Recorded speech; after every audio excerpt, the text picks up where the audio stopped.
ಕೇರಳದಲ್ಲಿ ಸಂಭವಿಸಿರುವಂತಹ ಭೀಕರ ಗುಡ್ಡ ದುರಂತದಲ್ಲಿ ಅಧಿಕೃತವಾಗಿ 4 ಕನ್ನಡಿಗರು ಮೃತಪಟ್ಟಿದ್ದಾರೆ. ಇದರ ಬಗ್ಗೆ ಮಾಹಿತಿ ಕೂಡ ಸಿಕ್ಕಿದೆ. ಚಾಮರಾಜನಗರ ಮೂಲದ 4 ಸಾವನ್ನಪ್ಪಿದ್ದಾರೆ.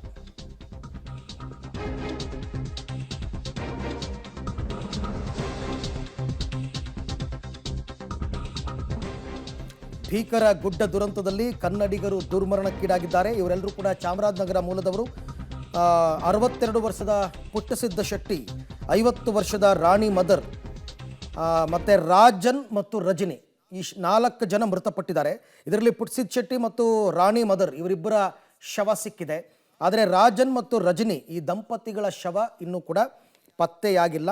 ಹಾಗಾಗಿ ಸಾವಾಗಿದೆ ಅಂತಕ್ಕಂಥದ್ದನ್ನು ಕನ್ಫರ್ಮ್ ಮಾಡಿದ್ದಾರೆ. ಆದರೆ ಶವ ಇನ್ನೂ ಸಿಕ್ಕಿಲ್ಲ ಅಂತಕ್ಕಂಥದ್ದನ್ನು ಹೇಳಿದ್ದಾರೆ. ಕೇರಳದಲ್ಲಿ ಸಂಭವಿಸಿರುವಂತಹ ಭಾರೀ ಜಲಪ್ರಳಯದಲ್ಲಿ ಒಟ್ಟು 150ಕ್ಕೂ ಹೆಚ್ಚು ಜನರು ಈಗ ಮಿಸ್ಸಿಂಗ್ ಆಗಿದ್ದಾರೆ. ಸಾವಿನ ಸಂಖ್ಯೆಯು ಕೂಡ 80ರ ಗಡಿಯನ್ನು ದಾಟ್ತಾ ಇದೆ.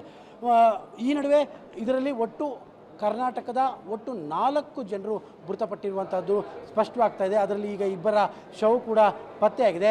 ಚಾಮರಾಜನಗರ ಜಿಲ್ಲೆಯ ಒಟ್ಟು 4 ಜನರು ಮೃತಪಟ್ಟಿದ್ದಾರೆ. ಒಬ್ಬರಿಗೆ ಗಂಭೀರವಾಗಿ ಗಾಯವಾಗಿದ್ದಾರೆ. ಈಗ ಅದರಲ್ಲಿ 2 ಶವ ಕೂಡ ಪತ್ತೆಯಾಗಿದೆ. ಇನ್ನಿಬ್ಬರ ಶವ ಕೂಡ ಪತ್ತೆಯಾಗಬೇಕು. ಈ ಹಿನ್ನೆಲೆಯಲ್ಲಿ ಈಗ ಚಾಮರಾಜನಗರದ ಜಿಲ್ಲಾಡಳಿತ ಈಗ ಅಲ್ಲಿಯ ತಹಶೀಲ್ದಾರ್ ಆಗಿರುವಂತಹ ರಮೇಶ್ ಬಾಬು ಅವರನ್ನು ಕೂಡ ಈಗ ಸ್ಥಳಕ್ಕೆ ಕಳಿಸಿದೆ. ಈಗ ನಮ್ಮ ಜೊತೆಯಲ್ಲಿ ಮಾತಾಡೋದಕ್ಕೆ ರಮೇಶ್ ಬಾಬು ಅವರು ಇದ್ದಾರೆ. ಸರ್, ಈಗ ಎಷ್ಟು ಜನ ಇದ್ದಾರೆ ಕರ್ನಾಟಕದವರು ಅಂತದ್ದು? ಕರ್ನಾಟಕದವರು ಒಟ್ಟು 5 ಜನ ಇದ್ದಾರೆ.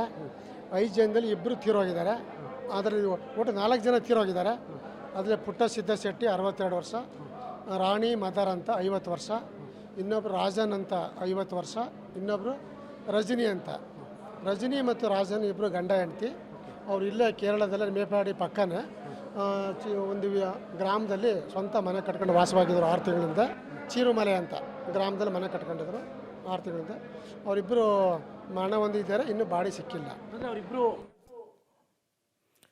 ಇನ್ನು ಈ ದುರಂತ ಸಂಭವಿಸಿದ ಬಳಿಕ NDRF ತಂಡದವರು ರಕ್ಷಣಾ ಕಾರ್ಯಾಚರಣೆಯನ್ನು ಮಾಡ್ತಾ ಇದ್ದಾರೆ. ಒಂದು ಭಾಗದಲ್ಲಿ ಮೃತದೇಹಗಳು ಸಿಗ್ತಾ ಇದೆ, ಮತ್ತೊಂದು ಭಾಗಕ್ಕೆ ತರಕ್ಕಾಗ್ತಿಲ್ಲ. ರೋಪ್ವೇಗಳ ಮುಖಾಂತರ ಗುಡ್ಡ ಕುಸಿತ ಜಾಗದಲ್ಲಿ ಸಿಗ್ತಕ್ಕಂಥ ಮೃತದೇಹಗಳನ್ನು ಒಂದು ಕಡೆಯಿಂದ ಮತ್ತೊಂದು ಕಡೆಗೆ ಈ ಹಗ್ಗವನ್ನು ಕಟ್ಟಿದ್ದಾರೆ. ಒಂದು ಮರದಿಂದ ಇನ್ನೊಂದು ಮರಕ್ಕೆ ಹಗ್ಗ ಕಟ್ಟಿ ಅದ್ರ ಮುಖಾಂತರ ಶವಗಳನ್ನು ಸಾಗಿಸ್ತಾ ಇದ್ದಾರೆ. ದೃಶ್ಯದಲ್ಲಿ ತಾವು ನೋಡ್ತಾ ಇದ್ದೀರಾ.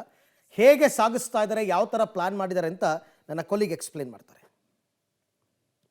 ವಯನಾಡಿನ ಚೂರಲ್ ಮಲೆಯಲ್ಲಿ ನಡೆದಿರುವಂಥ ಜಲಪ್ರಳಯದ ಕ್ಷಣದ ಅಪ್ಡೇಟ್ಗಳನ್ನು ಕೂಡ ಪಬ್ಲಿಕ್ ಟಿವಿ ನಿಮಗೆ ಮಾಡ್ತಾ ಇದೆ. ಈಗ ಆ ಒಂದು ಸ್ಥಳದಲ್ಲಿ ರಾತ್ರಿ ಆದ್ರೂ ಕೂಡ NDRF ಕಾರ್ಯಾಚರಣೆ ಹೇಗೆ ನಡೀತಾ ಇದೆ ಅನ್ನೋಂಥದ್ದನ್ನು ಕೂಡ ನಾನು ನಿಮಗೆ ಈಗ ತೋರಿಸ್ತಾ ಇದ್ದೀನಿ. ಇದು ಚೂರಲ್ ಮಲೆ ಒಳಭಾಗದ ಗ್ರಾಮದ ಒಳಭಾಗ, ಇಡೀ ಗ್ರಾಮವೇ ಬಹುತೇಕ ಮುಕ್ಕಾಲು ಪಾಲು ಕೊಚ್ಚಿ ಹೋಗಿರುವಂಥ ಗ್ರಾಮದ ಬಳಿಯಲ್ಲೇ ನಾವು ನಿಂತಿದ್ದೀನಿ.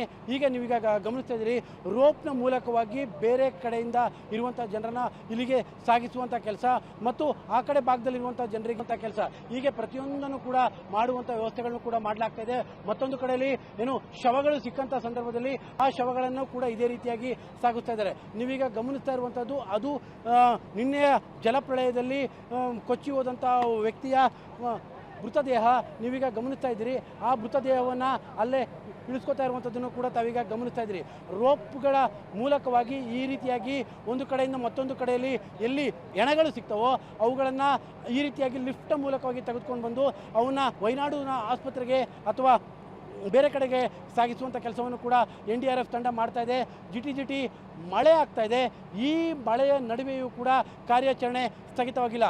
ನೀವೀಗ ಬಹುದೂರದಲ್ಲೂ ಕೂಡ ನಾನು ನಿಮಗೆ ತೋರಿಸುವಂಥ ಪ್ರಯತ್ನಗಳನ್ನ ನಮ್ಮ ಕ್ಯಾಮ್ರಾಮನ್ ಕಾರ್ತಿಕ್ ಮಾಡ್ತಾ ಇದ್ದಾರೆ. ಯಾಕಂದರೆ ನೀವೀಗ ಆ ಕಡೆ ಭಾಗದಲ್ಲೂ ಕೂಡ ಗಮನಿಸ್ತಾ ಇದ್ದೀರಿ, ಎಲ್ಲ ಕಡೆಯಲ್ಲೂ ಕೂಡ ಶವಗಳ ಹುಡುಕಾಟವನ್ನೇ ಮಾಡಲಾಗ್ತಾ ಇದೆ. ಯಾಕಂದರೆ ಇಲ್ಲಿಯವರೆಗೂ ಕೂಡ ಒಟ್ಟು 58 ಮೃತದೇಹಗಳು ಪತ್ತೆಯಾಗಿದ್ದಾವೆ. 150ಕ್ಕೂ ಹೆಚ್ಚು ಜನರು ನಾಪತ್ತೆಯಾಗಿರುವಂತಹ ಹಿನ್ನೆಲೆಯಲ್ಲಿನೇ ಈಗ ಸದ್ಯಕ್ಕೆ ಈಗ ಅವರೆಲ್ಲರೂ ಕೂಡ ಮೃತಪಟ್ಟಿರ್ಬೋದು ಅನ್ನುವಂಥ ಸಾಧ್ಯತೆಗಳೇ ತುಂಬ ಹೆಚ್ಚಾಗಿದೆ.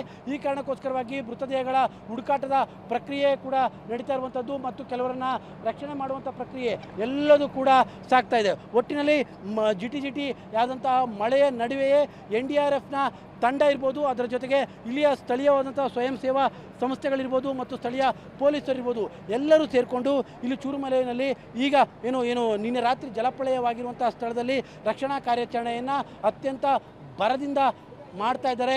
ರಾತ್ರಿ ಆಗಿದೆ, ಜೊತೆಗೆ ಮಳೆಯೂ ಕೂಡ ಬರ್ತಾ ಇದೆ. ಮಳೆಯ ನಡುವೆಯೂ ಕೂಡ ರಕ್ಷಣಾ ಕಾರ್ಯ ಭರದಿಂದ ಸಾಕ್ತಾ ಇರುವಂಥದ್ದನ್ನು ಕೂಡ ನಾವು ಗಮನಿಸ್ಬೋದು. ಕ್ಯಾಮ್ರಾ ಪರ್ಸನ್ ಕಾರ್ತಿಕ್ ಜೊತೆ KP Nagaraj, public TV, Wayanad.